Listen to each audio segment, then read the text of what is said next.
ನಮಸ್ಕಾರ. ಜಿನಿ ನ್ಯೂಸ್ ವೀಕ್ಷಕರಿಗೆ ಸ್ವಾಗತ. ಆಷಾಢ ಶುಕ್ರವಾರದ ಅಂಗವಾಗಿ ನಿನ್ನೆ ಉಪಮುಖ್ಯಮಂತ್ರಿ ಡಿಕೆ ಶಿವಕುಮಾರ್ ಅವರು ಚಾಮುಂಡಿ ಬೆಟ್ಟಕ್ಕೆ ಭೇಟಿ ನೀಡಿದ್ದರು. ಚಾಮುಂಡಿ ಬೆಟ್ಟದಲ್ಲಿ ವಿಶೇಷ ಪೂಜೆ ಸಲ್ಲಿಸಿದ ನಂತರ ಮಾಧ್ಯಮ ಪ್ರತಿನಿಧಿಗಳೊಂದಿಗೆ ಅವರು ಮಾತನಾಡುತ್ತಿದ್ದರು. ನನಗೆ ಏನೇನು ಬೇಕೋ ಅದನ್ನು ತಾಯಿ ಚಾಮುಂಡೇಶ್ವರಿಯ ಬಳಿ ಪ್ರಾರ್ಥನೆ ಮಾಡಿದ್ದೇನೆ. ಪ್ರಯತ್ನ ವಿಫಲವಾಗಬಹುದು, ಆದರೆ ಪ್ರಾರ್ಥನೆ ವಿಫಲವಾಗುವುದಿಲ್ಲ ಎಂದು ಇದೇ ವೇಳೆ ಡಿಕೆ ಶಿವಕುಮಾರ್ ತಿಳಿಸಿದರು.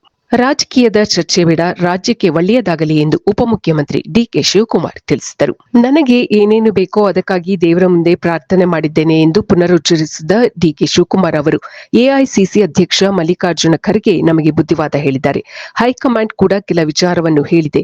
ಹಾಗಾಗಿ ದೇವಸ್ಥಾನದಲ್ಲಿ ರಾಜಕೀಯ ಚರ್ಚೆ ಮಾಡುವುದಿಲ್ಲ ಎಂದು ತಿಳಿಸಿದರು. ನೋಟಿಸ್ ಕೊಟ್ಟರೂ ಕೆಲವು ಶಾಸಕರು ಹೇಳಿಕೆ ನೀಡುತ್ತಿರುವ ವಿಚಾರಕ್ಕೆ ಸಂಬಂಧಿಸಿದಂತೆ ಸುದ್ದಿಗಾರರು ಕೇಳಿದ ಪ್ರಶ್ನೆಗಳಿಗೆ ಯಾವ ಪ್ರತಿಕ್ರಿಯೆಯನ್ನು ನೀಡದೆ ಅಲ್ಲಿಂದ ನಿರ್ಗಮಿಸಿದರು ಡಿಕೆ ಶಿವಕುಮಾರ್.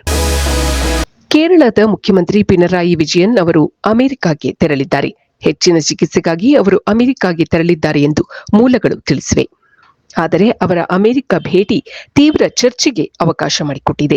ವೈದ್ಯಕೀಯ ತಪಾಸಣೆಗಾಗಿ ಕೇರಳದ ಮುಖ್ಯಮಂತ್ರಿ ಪಿನರಾಯಿ ವಿಜಯನ್ ಅವರು ಅಮೆರಿಕಕ್ಕೆ ತೆರಳಿದ್ದಾರೆ. ಆದರೆ ಇವರ ಈ ಭೇಟಿಯನ್ನು ವಿರೋಧ ಪಕ್ಷಗಳು ತೀವ್ರವಾಗಿ ಖಂಡಿಸಿವೆ. ಕೇರಳದಲ್ಲಿ ಆರೋಗ್ಯ ಕ್ಷೇತ್ರದ ನ್ಯೂನತೆಗಳ ಬಗ್ಗೆ ವಿವಾದ ಎದುರಾಗಿದೆ.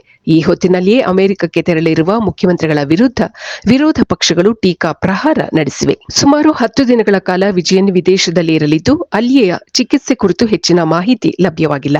ಮೂಲಗಳ ಪ್ರಕಾರ ಅವರು ಮುಂದಿನ ಸಚಿವ ಸಂಪುಟ ಸಭೆಯ ಅಧ್ಯಕ್ಷತೆಯನ್ನು ಆನ್ಲೈನ್ನಲ್ಲೇ ನಿರ್ವಹಿಸುವ ಸಾಧ್ಯತೆ ಇದೆ. ಈ ಹಿಂದೆಯೂ ವಿಜಯನ್ ಅವರು ಅಮೆರಿಕದ ಮೇಯೋ ಚಿಕಿತ್ಸಾಲಯದಲ್ಲಿ ಚಿಕಿತ್ಸೆ ಪಡೆಯಲು ಹೋಗಿದ್ದರು.